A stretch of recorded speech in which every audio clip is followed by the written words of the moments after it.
Good evening, শুভ সন্ধ্যা। এখানে আমি 1 litre দুধ নিয়ে নিয়েছি। তো আমি সাবু যে পায়েস করব ওটাই কিভাবে করতে হয় সেটাই দেখাবো। তো 1 লিটার দুধ নিয়ে নিয়েছি।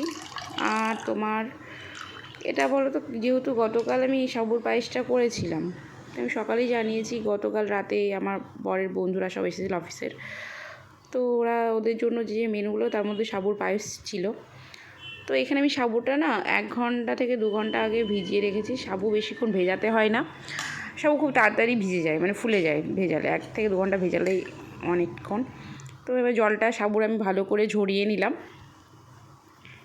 তো ভালো করে এমনভাবে যেন একটু জল থাকে না সাবুতে, হ্যাঁ। এবার ঝরিয়ে ওটাকে সাইড করে রেখে দিলাম। এখানে তেজপাতা আর আমি এলাচ নিয়েছি। তেজপাতা এলাচটা আমি ভালো করে ধুয়ে নিচ্ছি। ধুয়ে এবার দুধের মধ্যে দিয়ে দেবো। দিয়ে আমি দুধটাকে না হালকা হিটেই বসিয়ে রাখবো। হালকা হিটে বসিয়ে ভালো করে ফোটাবো। তো বেশি ফোটাবো না, একদম যে লাল গাঢ় করে ফেলবো সেটা না, মোটামুটি গাঢ় যেই হবে তার মধ্যে আমি চিনি আর সব দিয়ে দেবো। যেমন আমি গুঁড়ো দুধটা আমি আলাদা করে গুলতে না ভুলে গেছিলাম। এই যে চিনি দিলাম, এখানে চিনি আমি 5-6 চামচ দিয়েছি, টেস্ট অনুযায়ী দেবে তোমাদের। আর আমি গুঁড়ো দুধটা, যেহেতু এই সময় আমার দুধটা খুব ঘন হয়ে গেছে, একটু জল দিয়েছিলাম। তো তার জন্য আমি ওই গুঁড়ো দুধটা এখানেই মিশিয়ে নিলাম, হ্যাঁ। তোমরা এটা করবে না, তোমরা হালকা হালকা কুসুম কুসুম দুধ, লিকুইড দুধ তুলে নিয়ে তারপরে তার মধ্যে গুঁড়ো দুধটা মেশাবে, দিয়ে দেবে দুধের মধ্যে।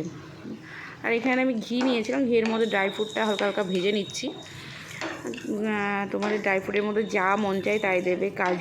কাজু ছিল, আলমন্ড ছিল, পেস্তাও ছিল। পেস্তাটা আমি স্কিপ করে গেছি, তোমরা পেস্তাও দিতে পারো। তো তারপর ভালো করে দুধটাকে ফুটিয়ে নেবে।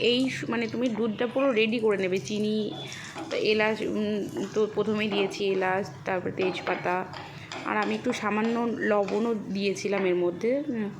মানে আমার যেহেতু সোমবার ছিলাম, এখানে রক সল্ট মানে সন্দক লবণ ব্যবহার করেছি। তোমরা এমনি লবণও ব্যবহার করতে পারো, অল্প পিঞ্চ, একদমই সামান্য আমি দিই, এটা তোমরা স্কিপ করতে পারো। তো ড্রাই ফ্রুটটা ভালো করে বেশি জোরে না দিয়ে গ্যাসের ফ্লেম একদম লো করে হালকা হালকা করে হালকা লাল লাল করে ভেজে নিতে হবে। তো দুধ পুরো আমার একদম রেডি, মোটামুটি যেটা ঘন করা দরকার সেটা রেডি হয়ে গেছে। এবারে আমার যে সাবুদানাটা আমি মানে জলটা ঝরিয়ে রেখেছিলাম, সেই সাবুদানাটা আমি অ্যাড করবো এর মধ্যে। তো সে সাবুদানা অ্যাড করে না আমি 1 মিনিট মতন মানে ফোটাবো। 1 মিনিটের বেশি একদমই না, তাহলে কী হলো তো ঘন হয়ে যাবে, সাবুদানাটা গলে যাবে, সেটা একদমই ভালো লাগবে না। এবার ড্রাই ফ্রুট যেটা ভেজে রেখেছিলাম সেটা আমি অ্যাড করলাম এর মধ্যে, দিয়ে ড্রাই ফ্রুট দিয়ে মিশিয়ে বন্ধ করে দেবো। তারপরে আমি একটু এলাচ নিয়েছিলাম, তো এলাচটা আমি একটু হামানদিস্তা দিয়ে গুঁড়ো করে নিলাম, একদম গুঁড়ো করে। এবার তার উপর দিয়ে ছিটিয়ে দিলাম, ছিটিয়ে ভালো করে মিশিয়ে একটু কিছুক্ষণ মানে একদম প্রথমে করেই না ঢেকে দেবে না, একটু কিছুক্ষণটা এমনি খোলা রেখে দেবে। কী বলো তো, গরম ভিতরে ভাপে ভাপে, তাহলে আরও সিদ্ধ হয়ে গেলে না খেতে ভালো লাগবে না। তো একটু করে কিছুক্ষণ আলগা এইভাবে রেখে দেবে, তারপরে যেমন ঢাকো ঢেকে দেবে। তো এই যে দেখো, বেশি গাঢ়ও না বেশি পাতলাও না, এই গাঢ়ত্বটা হবে যেটা দেখছো এইভাবে।